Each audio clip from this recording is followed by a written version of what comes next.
घरकुल लाभार्थ्यांसाठी आनंदाची बातमी आहे। पुन्हा एकदा आता घरकुल योजनेसाठी जो सेल्फ सर्वे होता त्याची मुदत वाढवण्यात आली आहे। म्हणजे आता तुम्हाला घरकुल योजनेचा जर लाभ घ्यायचा असेल तर तुम्ही नवीन सर्वे करून पुन्हा घरकुलच्या यादीमध्ये आपलं नाव जोडू शकता। पूर्वी ही मुदत 18 जून पर्यंत देण्यात आली होती, 18 जून 2025 पर्यंत, परंतु आता ही मुदत वाढवून 31 जुलै 2025 पर्यंत करण्यात आली आहे। आता या नवीन सर्वे मध्ये कोणकोणत्या सूचना देण्यात आल्या आहेत, कशा पद्धतीने हा सर्वे करायचा आहे त्याची सविस्तर माहिती या व्हिडिओमध्ये आपण समजून घेणार आहोत। तर सर्वात अगोदर तुम्ही स्क्रीनवर बघू शकता हे जे पत्र आहे त्या पत्रामध्ये काय सांगितलेलं आहे। यामध्ये स्पष्ट लिहिलेलं आहे बघा, प्रधानमंत्री आवास योजना ग्रामीण टप्पा 2 अंतर्गत पात्र कुटुंबांचे सर्वेक्षण आवास प्लस 2024 या ॲप मध्ये करण्याबाबत आणि सूचना काय आहेत त्या महत्त्वाच्या आहे, कारण या पत्रामध्ये काही सूचना देण्यात आल्या आहेत सर्वे करण्याच्या बाबतीत। ज्यामध्ये म्हटलेलं आहे बघा, उपरोक्त संदर्भीय पत्रान्वये माननीय संचालक ग्रामीण विकास मंत्रालय भारत सरकार यांनी आवास प्लस 2024 चे सर्वेक्षण पूर्ण करण्यासाठी दिनांक 31 जुलै 2025 पर्यंतची अंतिम मुदतवाढ दिलेली आहे। ही शेवटची मुदतवाढ असेल, यानंतर कदाचित पुन्हा सर्वे करण्यासाठी मुदतवाढ मिळणार नाही। यामध्ये 4 ते 5 सूचना आहेत सर्वे करण्यासाठी आणि कशा पद्धतीने सर्वे करायचा आहे ते देखील आपण सांगणार आहोत।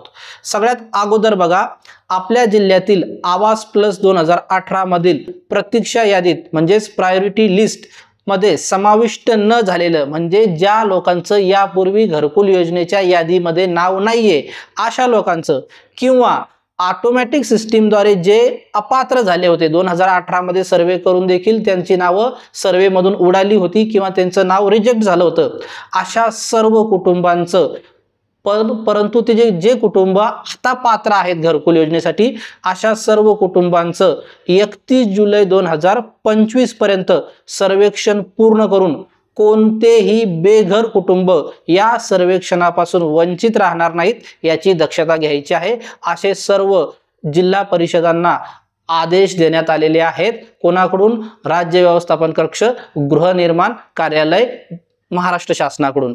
आणि ही जी मुदतवाढ आहे ती केंद्र शासनाची आहे, कारण प्रधानमंत्री आवास योजना ही केंद्र शासन व राज्य शासन या दोघांनी एकत्र मिळून राबवली जाणारी योजना आहे।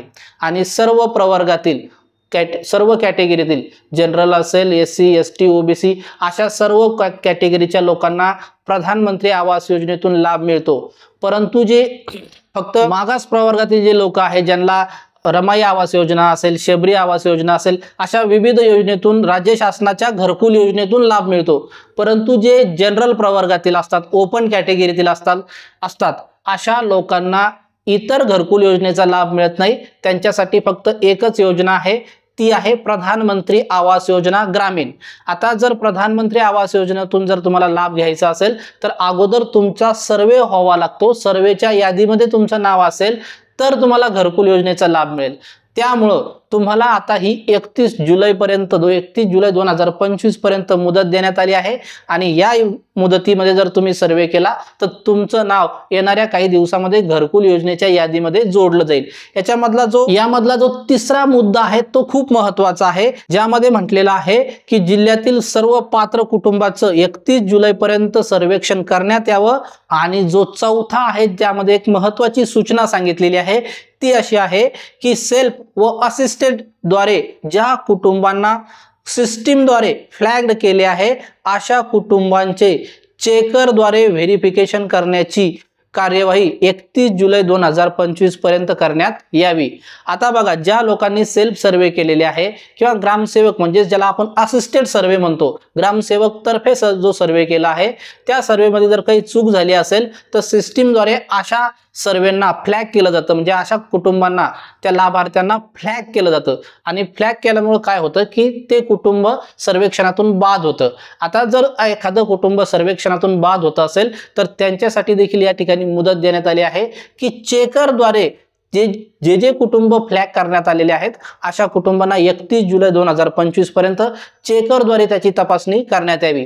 कारण 2018 मध्ये असंच झालं होतं, ऑटोमॅटिक सिस्टीमद्वारे लाभार्थ्यांना घरकुल योजनेच्या लाभार्थी यादीमधून अपात्र करण्यात आलं, रिजेक्ट करण्यात आलं आणि नंतर ते रिजेक्ट केल्यामुळे ते जे लाभार्थी आहे ते 2018च्या सर्वेमधून रिजेक्ट झाले। परंतु आता जर सिस्टीमद्वारे असे कुटुंब या ठिकाणी अपात्र झाले तर त्यांना देखील या ठिकाणी चेकरद्वारे म्हणजे मॅन्युअली चेक केलं जाणार आहे 31 जुलै 2025 पर्यंत आणि त्यानंतर तुम्हाला घरकुल योजनेचा लाभ मिळू शकतो। आता घरकुलचा सर्वे कसा करायचा त्याची सविस्तर माहिती आपण या अगोदरच्या व्हिडिओमध्ये सांगितली आहे। तो व्हिडिओ तुम्हाला या ठिकाणी वरती क्लिक करून मिळून जाईल, तो व्हिडिओ बघून घ्या म्हणजे तुम्हाला घरकुल योजनेचा जो सर्वे आहे तो कसा करायचा ते समजून जाईल।